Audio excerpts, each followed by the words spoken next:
Amazon On. Conhecemos juntos a próxima temática. Sinergia entre atores públicos e privados. Como catalisar a transformação da Amazônia? Para mediar esse painel, convido ao palco Luciano Charlita, do Banco Mundial. Vamos aplaudi-lo. Convidamos também para participar deste painel Luiz Guilhermo Alarcón, do Banco Interamericano de Desenvolvimento. Antônio Marteleto, presidente da entidade administradora de processo de redistribuição e digitalização de canais TV e RTV. Felipe Roberto de Lima, da Superintendência de Planejamento e Regulamentação da Anatel. E Jorge Pedro Mori Morralotti, assessor da Diretoria de Políticas Regulatórias e Competição do OCIPTEL. Bom, primeiro, boa tarde a todos. Queria agradecer à Anatel, ao conselheiro Moisés, toda a equipe que participou da organização aqui do evento. Eu fui à Anatel até um ano atrás, então, para mim, agora como Banco Mundial, é uma honra estar aqui de volta. A região norte do Brasil tem o DNA do Banco Mundial. Nós somos uma cooperativa de 189 países e é em região como a região norte do Brasil que a gente faz mais diferença. Então, é um prazer apoiar o evento e contar aqui com a banca de especialistas que são amigos e que, com certeza, vão trazer informações muito valiosas aqui para o debate. Bom, o percentual de domicílios com banda larga fixa na Amazônia Legal, ele duplicou nos últimos 5 anos.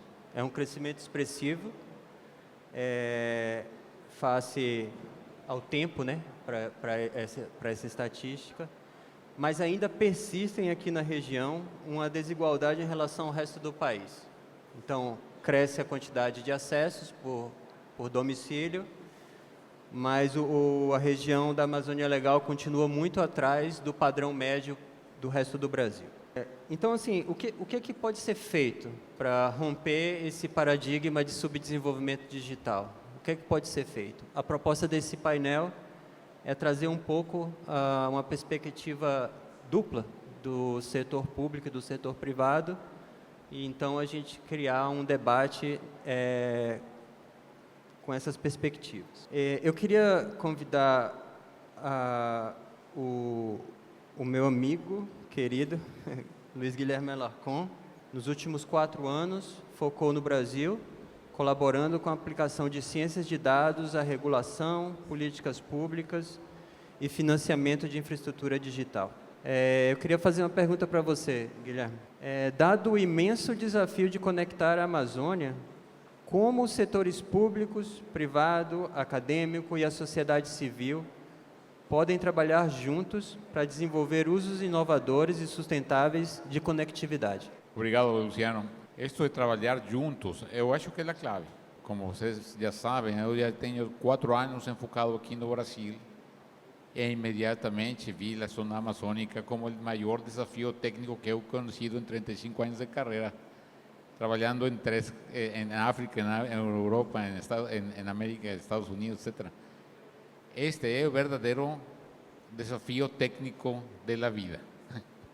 Então, para mim, quedé fascinado com o desafio de porte e acho que é um problema, como todo problema grande, tem que ser separado em pedacinhos para poder resolver os pedacinhos e depois ter um plano de integrá-los a longo prazo. E aí, temos que falar com esses 4 setores, não somente sector público e privado, mas também os usuários da parte acadêmica, porque já foi muito falado aqui que o modelo tradicional não funciona aqui. O primeiro que nós fizemos no banco foi fazer um diagnóstico de ciência de dados. Investimos 2 anos em fazer o diagnóstico e encontramos que quando aplicamos os algoritmos de inteligência artificial que estavam falando antes, encontramos que mais da metade do investimento público que se estimou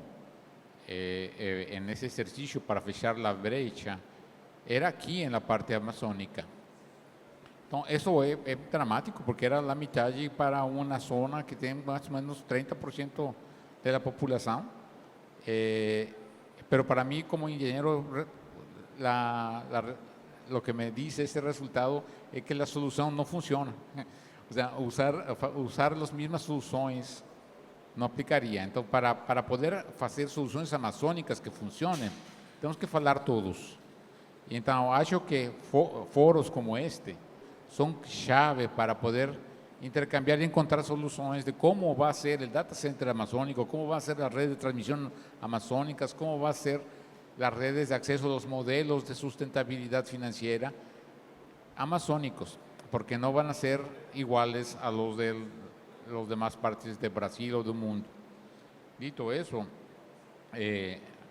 después del diagnóstico que es público y disponible, encontramos que tenemos una identificación muy clara de proyectos que son viables por el sector privado y viables y otros que precisan de intervención pública. Entonces, eso derivó en 2 ações do banco y una carteira de 500 millones que básicamente la primera ação es proyectos de infraestructura pública. Por ejemplo, estamos preparando una operación de una carta consulta de un cabo submarino para llegar a Salinópolis, en Belém, en Pará, perdón. Y la otra acción es apoyar a los que ya están aquí invirtiendo, a los operadores de Internet de aquí, tratando de abalancar todos los recursos que sean posibles para trazer más dinero. Es claro que los recursos disponibles del lado público no van a poder, con el desafío estimado en más de $3,000 millones, para fechar la brecha. Entonces, lo que tenemos que hacer es alavancar esos dineros públicos para atraer más inversión privada, y para eso precisamos encontrar los modelos de negocio que atraigan esos investimentos privados. Entonces, esas son las 2 líneas, y en la parte privada trabajamos a través de bancos de desenvolvimiento locais brasileiros o directamente con nuestros irmãos de la Vidinvest. E insistir en que no podemos hacer un copy-coli, tenemos que encontrar soluções para a região. A sua fala é importante porque projetos que são realizados aqui na região, eles têm que ter um cuidado duplicado com questão de sustentabilidade. Então, todo projeto de infraestrutura feito aqui na região norte tem que ter um crivo muito especial sobre a alavancagem do setor privado, que o Guilherme acabou de comentar, e também a sustentabilidade econômica desses projetos. Então, passando agora para o Marteletto, para trazer um pouco dessa perspectiva, um pouco do setor privado, né, sobre como tem visto, como tem atuado nesse segmento. Marteletto, a pergunta que eu pensei aqui para você é a seguinte: a EAD vem implementando políticas públicas em todas as regiões do Brasil, desde 2015, inclusive na região amazônica, aqui na região norte do Brasil, região da Amazônia Legal. Você poderia falar um pouco sobre a sua experiência nesses projetos que você tem desenvolvido, em particular aqui na região da Amazônia? Obrigado aí pela pergunta. Boa tarde a todos. A EAD Seja Digital é uma empresa um pouco diferente, é uma empresa sem fins lucrativos, é uma empresa privada, mas ela existe para cumprir obrigações com o poder público, né? Então, a gente está aqui, diferente de quase todas as empresas que buscam se perenizar, o nosso objetivo é fechar a empresa. Então, o nosso objetivo maior é fechar a empresa, e a gente segue obrigações que estão fixadas por edital, né? A gente existe desde 2014, né? Então, falando um pouco da nossa experiência de implementação de políticas públicas, né? Então, existia uma ideia inicial, porque esse, inclusive, foi um projeto bem inovador, né? Um modelo bem inovador desenvolvido pela Anatel, né? De entregar a implementação de uma política pública a uma empresa privada. né? Então, era algo que no começo se falava que tinha tudo para dar errado, né? E realmente não deu, né? Deu tudo, até aqui vem dando tudo certo, né? E eu acho que tem, acho que 4 pontos que eu considero que são relevantes para essa interação público-privada, né? Em particular para o nosso modelo de negócio, né? E que se aplica a qualquer região, pelo menos no meu entendimento, né? Acho que o primeiro deles, né, a gente, apesar de ter que somente cumprir obrigações, por exemplo, o maior desafio, onde a gente consumiu um grande volume de recursos, foi desligar a televisão analógica no Brasil, né? E a gente tinha uma série de obrigações de distribuir kits para a população de baixa renda, etc. Mas a gente foi, aos poucos, entendendo o processo e, a partir do momento que a gente construiu esse propósito, né, o trabalho se desenvolveu de uma maneira muito mais eficaz. Quer dizer, a gente começou a colocar o coração no que a gente estava fazendo, não só de cumprir a obrigação. E nosso propósito, que a gente entendeu ao longo do processo, que era não deixar ninguém para trás. A gente tinha que desligar a televisão analógica e a gente não queria que ninguém ficasse sem televisão. A regra do jogo era que, se 93% da população tivesse recebendo sinal digital, nossa obrigação estava cumprida. Mas a gente entendeu que o nosso objetivo não era 93%, era atender toda a população. E isso fez toda a diferença no desenvolvimento do processo e terminou que uma das razões para a gente ter conseguido economizar recursos foi exatamente que as pessoas compraram essa ideia de um propósito, de um objetivo maior. Então, acho que esse é o primeiro ponto bastante relevante. O segundo ponto também relevante, que se aplicou nós montamos o projeto entre Brasília e São Paulo, né? No nosso ar-condicionado em São Paulo ou em Brasília, né? E idealizamos um projeto. Vamos fazer uma experiência piloto e depois vamos sair replicando pelo Brasil inteiro esse projeto, como se fosse franquias fazendo o projeto pelo Brasil. E a gente foi quebrando a cara, né? Porque cada lugar que a gente chegava era um negócio diferente. E aí a gente entendeu que a gente tinha que trabalhar de uma outra maneira, a gente tinha que ir lá, primeiro, não era a gente diretamente, as pessoas de Brasília ou de São Paulo, ir lá desenvolver o projeto nas localidades. Era trazer pessoas da localidade como nossos representantes para irem conversar com as pessoas de lá, entender como é que aquele projeto poderia se desenvolver lá. Então, acho que esse é o segundo ponto bastante importante da nossa experiência, que é ouvir, né? Então, a gente trabalhou o tempo inteiro, a gente montou uma rede no Brasil inteiro, né, em 62 regiões metropolitanas do Brasil, para que a gente fosse lá o tempo inteiro ouvir, levar a nossa informação e trazer o que eles estavam entendendo e como é que a gente poderia atuar. E a gente conseguiu atuar em várias regiões simultaneamente, de maneira diferente, de acordo com o que a gente conseguiu, vamos dizer, negociar em cada território. Então, acho que esse é o segundo ponto relevante, esse de ouvir as pessoas. Foi um aprendizado bastante grande. O terceiro ponto, também, que a gente também se estruturou a partir desse entendimento, né, de propósito e de ouvir, a gente entendeu também que a nossa obrigação, quer dizer, a maneira de atuar, nós estávamos ali para servir, né? Então, também foi um outro conceito que não estava escrito em nenhum edital e tal, mas nós entendemos que nós estávamos ali para servir a todos, né? A população, principalmente a população de menor renda, com quem a gente teve a maior interação, e a gente estava ali com a nossa obrigação de servir. Só para dar um exemplo, que a gente tinha que distribuir kits para a população de baixa renda, para que fossem cadastrados nos programas sociais do governo federal. Nós distribuímos 13 milhões de kits e a avaliação final, a gente fazia pesquisas o tempo todo, né? 97% de satisfação da população, porque as pessoas foram tratadas como deveriam sempre ser, né? Com dignidade. Então, elas agendavam para retirar o kit, elas tinham treinamento, os pontos de retirada de kit eram perto dos locais que elas estavam, então a gente montou toda uma estrutura para atender bem a população. Então, acho que é algo também que se aplica aqui a qualquer trabalho que tem que se prestar para a população. E o quarto, né, que a gente também aprendeu, né, num projeto nacional, né, a trabalhar em rede. Como a gente teve que lidar com alguns, né, o desligamento da televisão analógica foi um, né, requer uma série de especialistas, né, uma série de pessoas, e você tem que trabalhar em rede, né? Então, a gente aprendeu também como fazer isso, trabalhamos totalmente alinhados com a Anatel, Ministério das Comunicações. Havia interesses conflitantes no processo entre as empresas de telecomunicações e as empresas de radiodifusão que estavam disputando o mesmo espaço, né?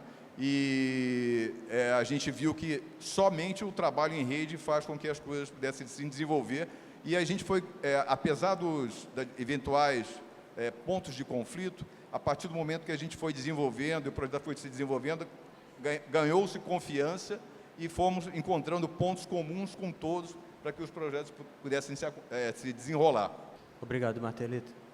Eu acho que a Anatel e o Ministério das Comunicações, no momento em que a AD foi criada, foi muito sábia nessa arquitetura, de trazer o setor privado, de criar uma administração profissional.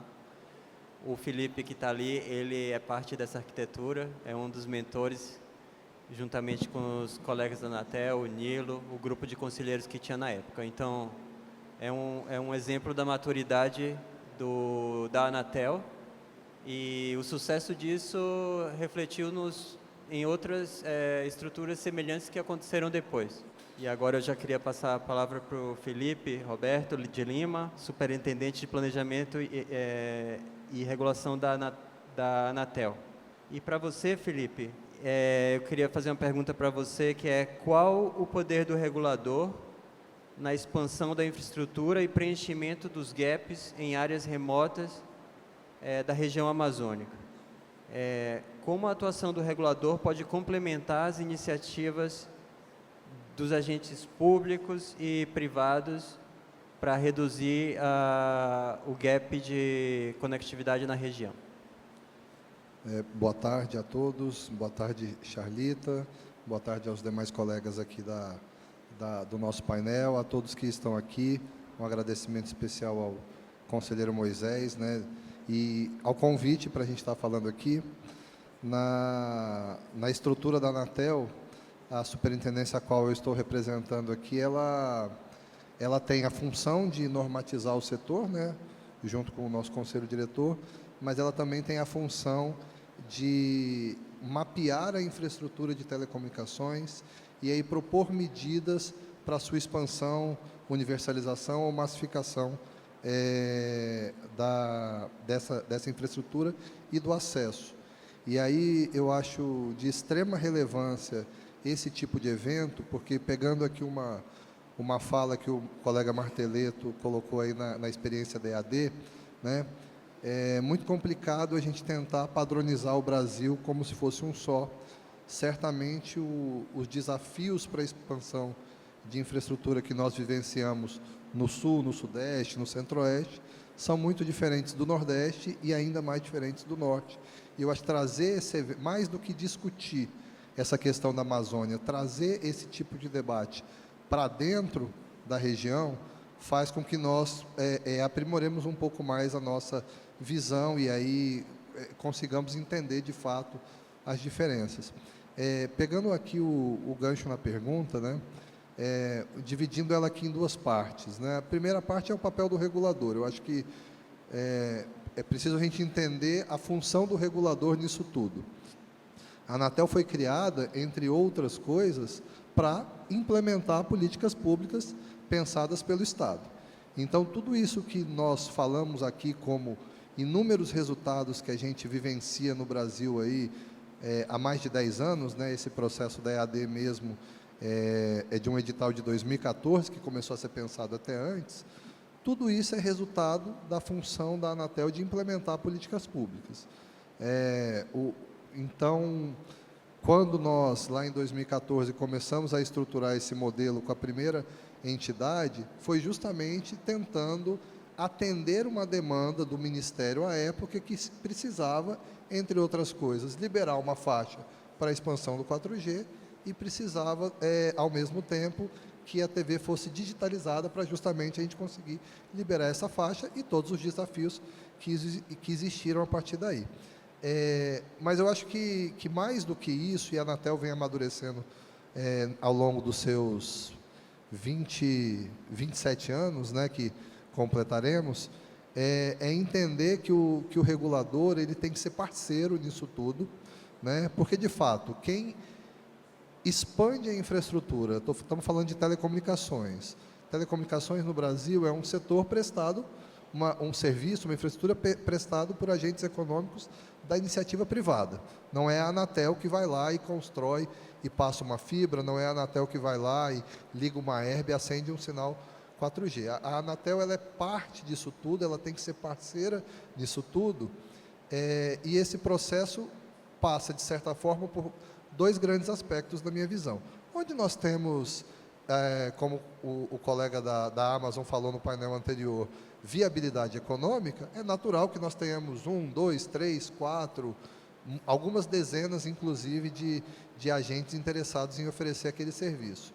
Onde não há essa chamada viabilidade econômica, o Estado, e aí a Anatel dentro disso tudo, precisa achar fontes de financiamento, né, compartilhar custos com os agentes, justamente por entender que é um custo elevado para apenas carregar, digamos assim, mas existem também outras maneiras de você, além do financiamento direto, né, do regulador atuar, como a própria redução das barreiras, né, a gente chama diminuição da carga, né, os setores da economia no Brasil são historicamente muito regulados, por uma mentalidade, e eu acho que isso é perfeitamente justificado ao longo do processo que o Brasil passou de desestatização em vários setores, mas a gente precisa amadurecer e entender que a regulação, ela, ao mesmo tempo que ela auxilia, ela, se exagerada e injustificada, pode atrapalhar.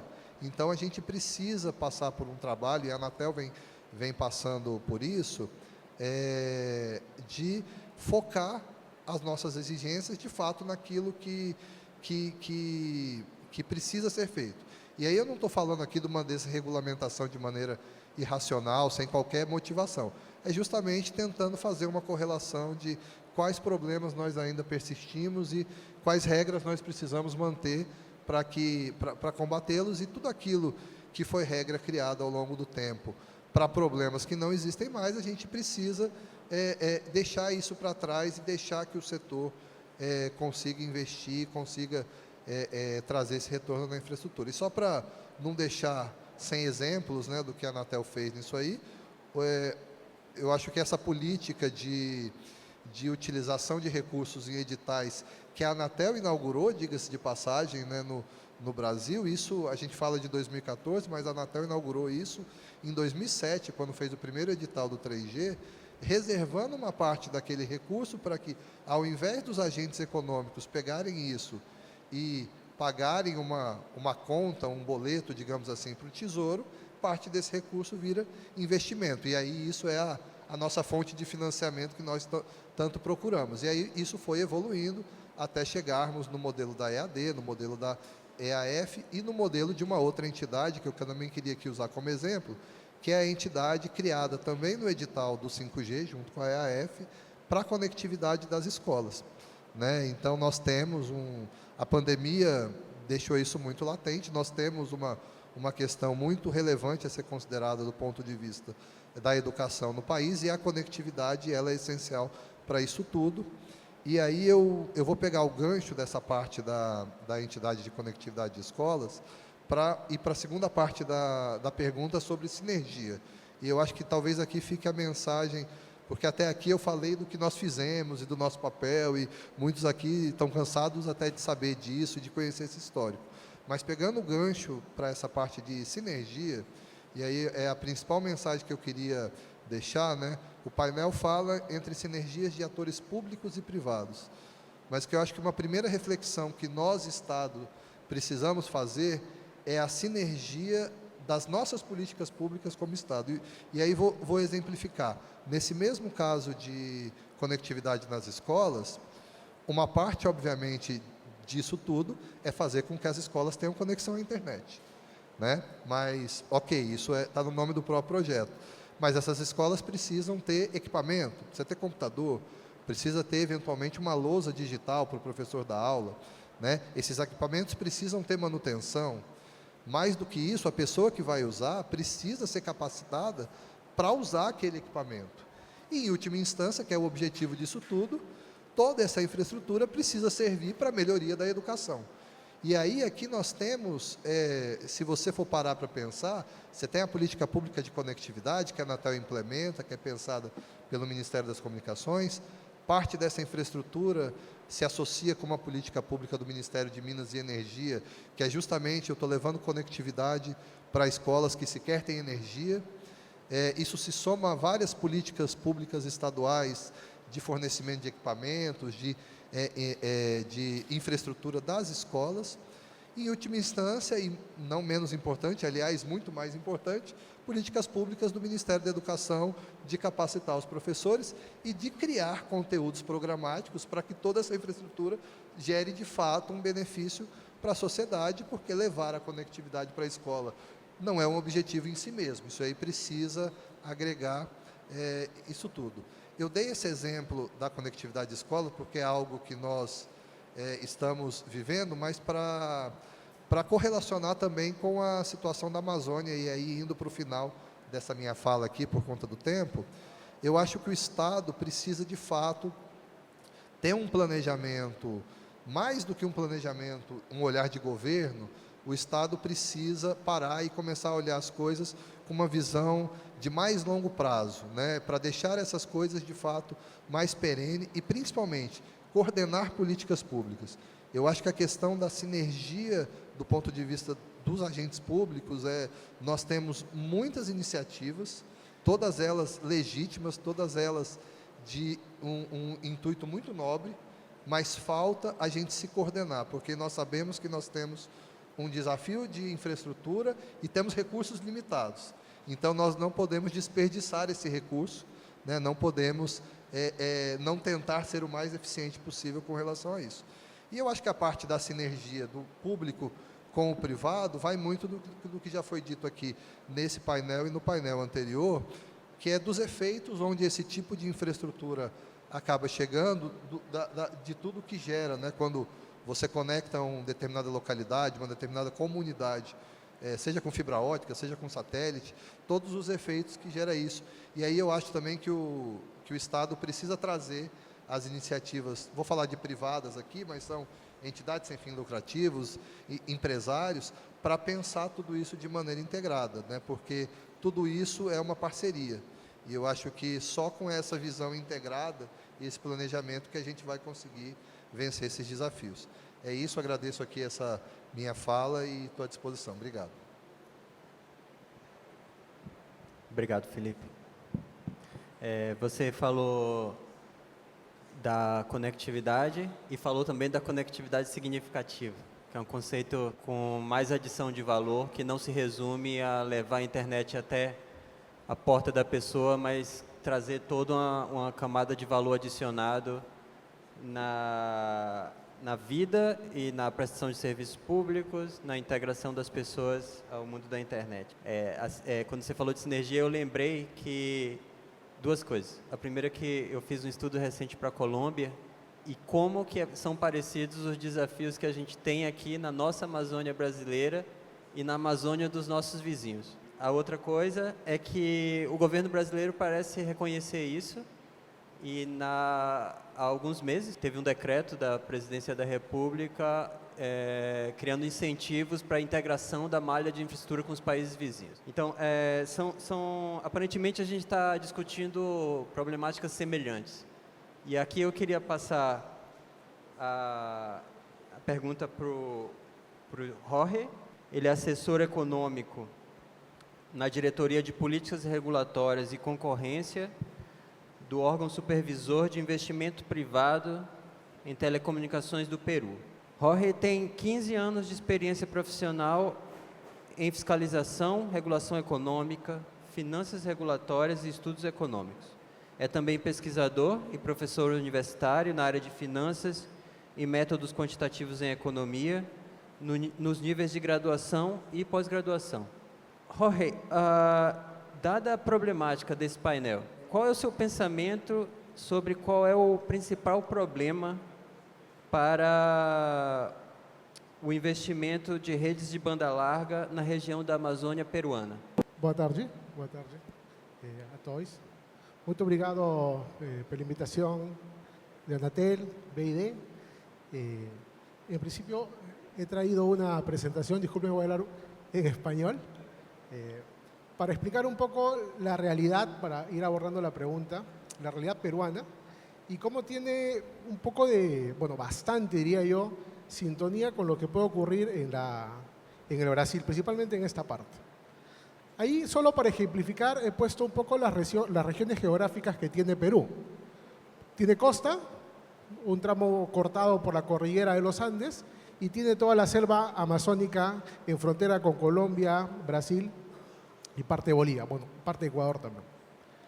En principio, lo que está en la cuenca del Amazonas, pues reviste de un interés particular porque teniendo en cuenta, digamos, todo el despliegue de infraestructura que hay en el Perú, pues esta zona es la menos atendida. Por ejemplo, el caso de Loreto. Loreto es la zona colindante con Brasil, donde tenemos la triple frontera, Brasil, Colombia y Perú. Y en esta zona particular es una de las menos densas poblacionalmente hablando. 2.9 personas más o menos por kilómetro cuadrado.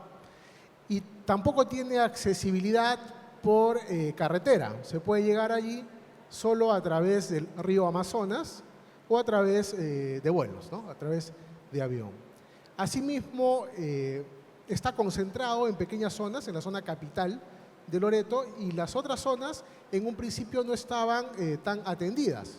El Perú, más o menos en el año 2014, puso en práctica lo que se conoce como la Red Dorsal Nacional de Fibra Óptica, que es una red que trata de unir todas las capitales de las provincias de Perú y luego se alimenta con proyectos regionales, también de despliegue de infraestructura, despliegue de fibra óptica, para abarcar las capitales de distrito, abarcando casi el 90% de los distritos en el país. El tema es que la zona amazónica tiene gran dispersión, no a nivel de distrito, sino a nivel de lo que conocemos como centros poblados. Pero invertir en zonas de este tipo, donde tenemos pueblos que viven de manera aislada, muy dispersos y principalmente con bajos ingresos monetarios, porque conjuguemos esto, ¿no? Todo disperso, baja densidad poblacional, bajos ingresos monetarios, aproximadamente estas poblaciones tienen 1.200 soles mensuales, más o menos 1.700 reales mensuales, como para poder subsistir, y tenemos un matiz que nos lleva a considerar que baja disponibilidad a pagar, altos costos, pues no hay demanda. Y como no hay demanda, las salidas que tiene el país, bueno, en general las economías, es utilizar o bien tratar de fomentar la inversión privada o usar fondo universal, ¿no?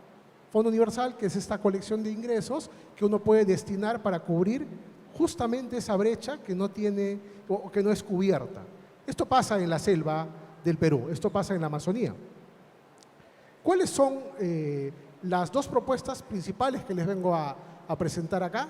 Una, la que está a la derecha de la pantalla, es la red dorsal nacional, donde los hilos de color rojo son la red troncal, la fundamental, y los azules son los proyectos regionales. Así se conectan las capitales en Perú, las capitales de distritos y las capitales de provincia. Pero si se dan cuenta, la parte que está vecina al Brasil, que es la Amazonía, está prácticamente sin nada a la vista.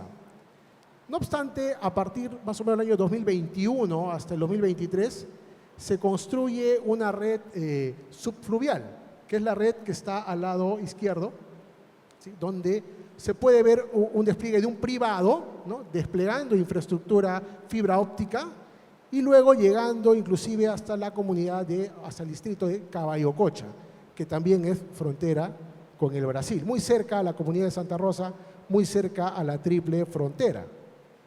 Entonces voy a detallar un poco cada una de estas soluciones. Como ya les había dicho, la fibra óptica más o menos entre fibra óptica como tal, perdón, entre red dorsal como tal y proyectos regionales abarca más o menos 40.000 kilómetros. No obstante, no llega a Iquitos. Bueno, llega al departamento de Loreto, pero muy alejado de las comunidades, muy alejado de la frontera. Es ahí donde proyectos como el de fibra subfluvial emergen como una posible solución para estas comunidades. Al año 2023 ya se había publicitado que la red de fibra había llegado hasta Caballo Cocha, como les había indicado. Otras iniciativas privadas, pero no vinculadas con fibra óptica, son soluciones vía microondas que han sido implementadas o bien por algún pedido del gobierno, como en el caso de Telefónica del Perú. Telefónica del Perú es el operador incumbente en Perú, el operador de mayor tiempo que tiene telefonía fija, móvil, internet, TV paga y demás. Pero adicionalmente a Telefónica, que desplegó fibra hasta Iquitos, que era la ciudad que les decía más cercana, pero más poblada, con respecto a la frontera con Brasil, se agregaron otras soluciones privadas, como la de Vitel, que es un operador vietnamita, es el último operador móvil en entrar al mercado peruano. También de América Móvil, del grupo Claro, el grupo Carso, también con despliegue hasta Iquitos, pero son soluciones vía microondas. Entonces, estas soluciones han contribuido, si bien es cierto, pero han llegado solo hasta cierta parte. ¿Qué es lo que se hace después? ¿O qué proyectos o qué programas están a disposición de las personas en estas zonas de selva? Ahí he citado 3 iniciativas básicas. El primero es Conecta Selva, que lo que intenta hacer es brindar, internet para colegios, para postas médicas, ¿no? Y, en las localidades, fundamentalmente de la selva baja de Perú, que es Madre de Dios, Loreto, Ucayali. Luego tenemos los CAT, que son centros de atención donde en distintas localidades de selva va no solo la implementación de las computadoras, sino también la capacitación a las personas para que aprendan a cómo utilizar todos los servicios que te puede brindar el Internet y y complementando pues para un tema de comercio, un tema de educación, un tema de telemedicina.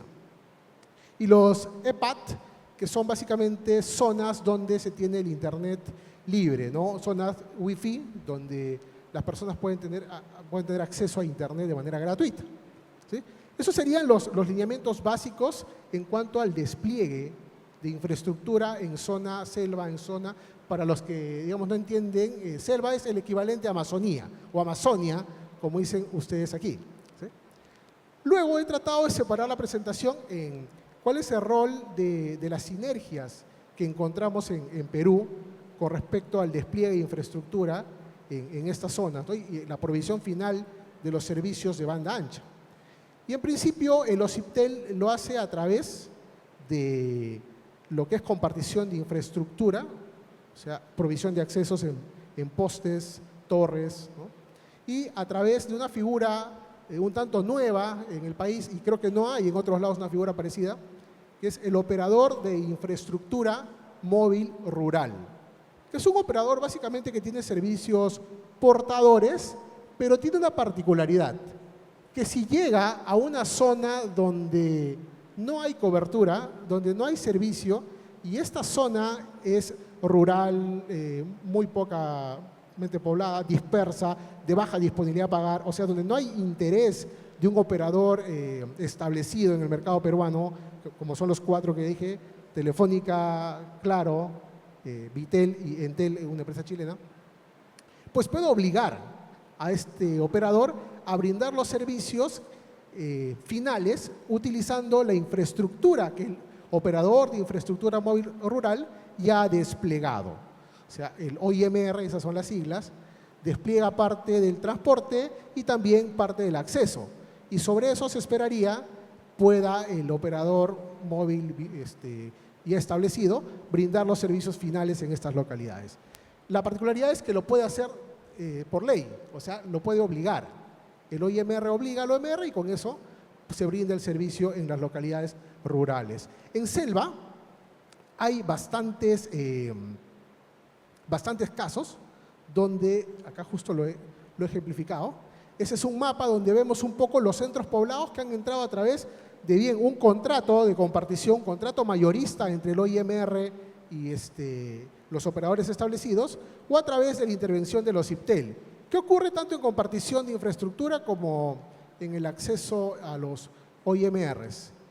Que si las empresas no llegan a ponerse de acuerdo, pues es el OCIPTEL quien determina los cargos, los precios que tienen que retribuirse a través de esta relación mayorista.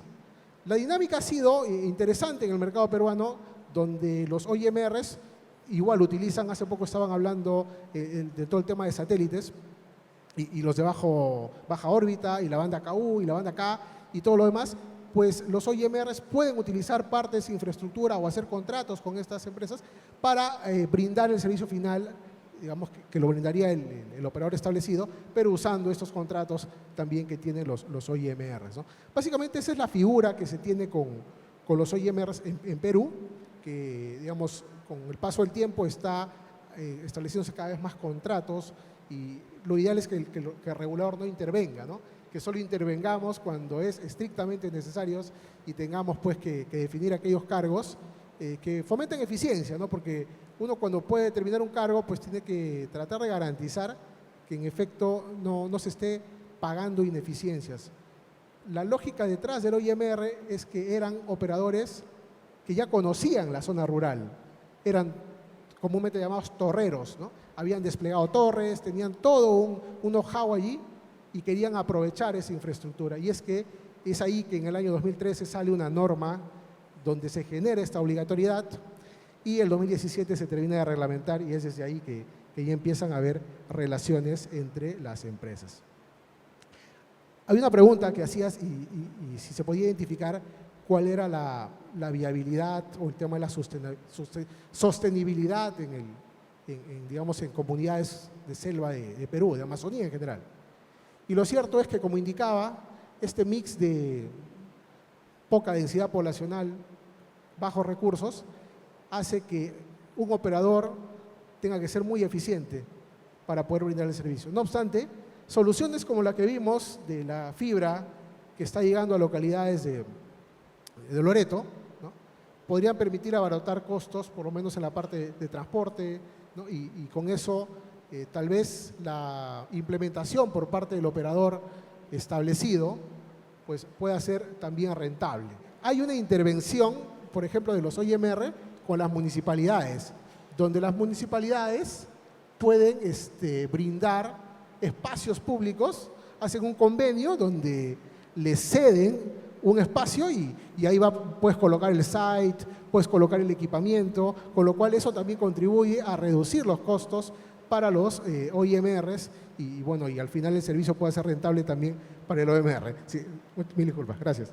Agora, a gente faz uma rodada aqui na sequência com as últimas palavras e agradecimentos. Obrigado.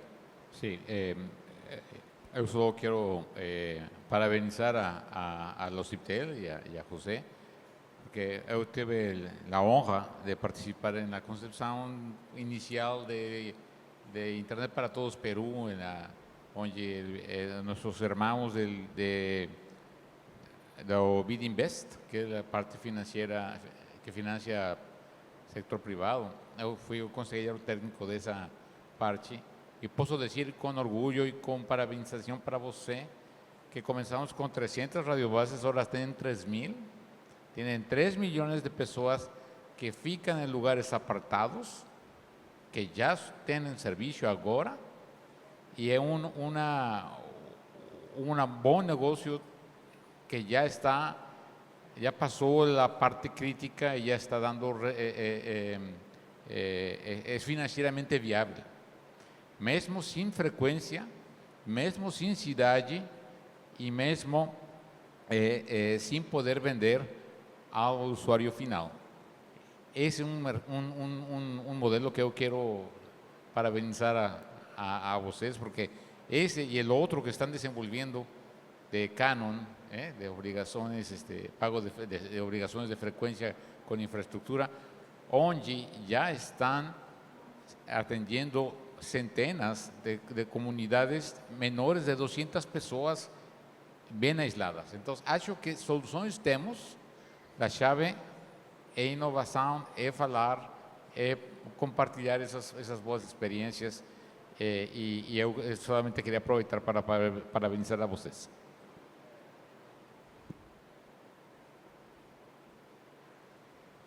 Alô? Nosso tempo já estourou, né? Então, eu vou só repetir o que o Moisés falou, né? Ele comentou aqui logo no início lá da nossa desconexão com a natureza, né?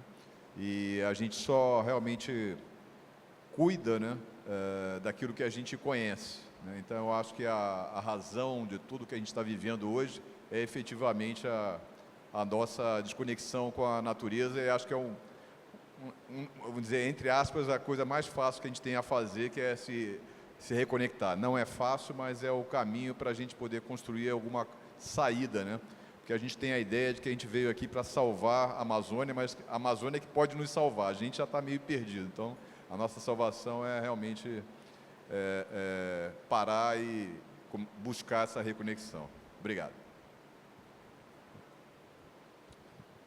Bom, eu só queria realmente agradecer mais uma vez, agradecer aqui não só o convite, mas aos colegas aqui por dividir esse debate e, assim, para reafirmar, né, a mensagem que a gente quer passar, é sempre bom a gente repetir e eu queria, assim, que mais do que todo mundo aqui, os colegas que trabalham no setor público, que estejam aqui, levem essa reflexão, que a gente precisa, de fato, parar mais para se coordenar, para se planejar, para parar de fazer coisas com boas intenções né, mas de maneira limitada e descoordenada.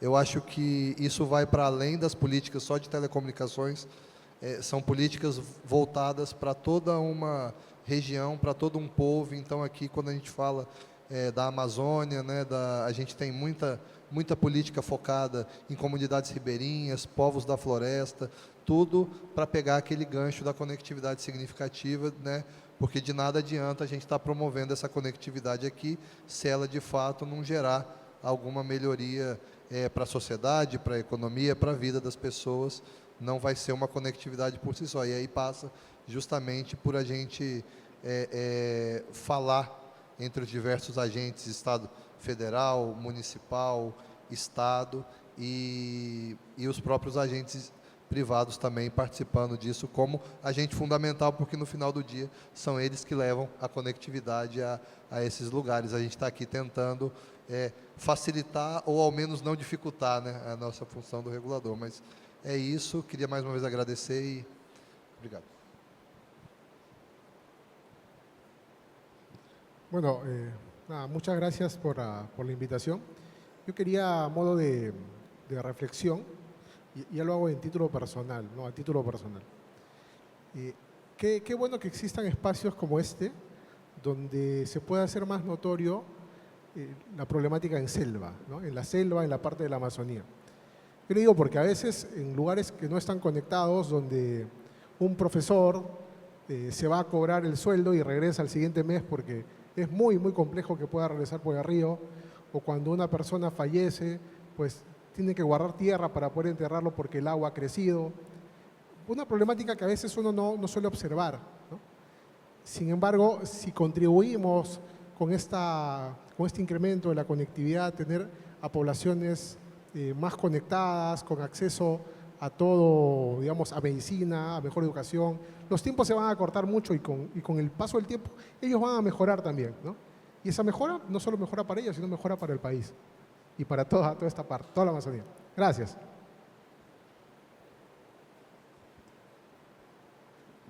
Obrigado, então, a todos. Boa tarde, pessoal.